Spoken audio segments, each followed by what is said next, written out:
Hey everyone, welcome to the Whaler channel. Today I'll show you how to recover old WhatsApp chats. So go to WhatsApp, open chats, go to chat backup, and you can see I have a backup here. Right? Make sure your current chats are saved, because if not, all data will be restored to what was in my case yesterday at 14:03.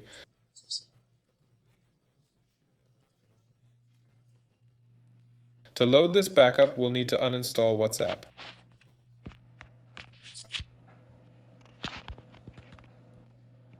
and download it again.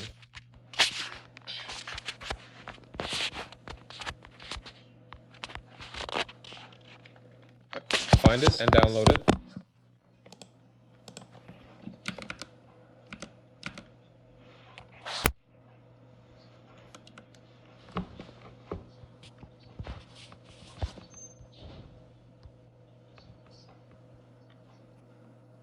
After it downloads, you'll have the option to select your backup. Choose it and upload it. This has been Whaler. See you later.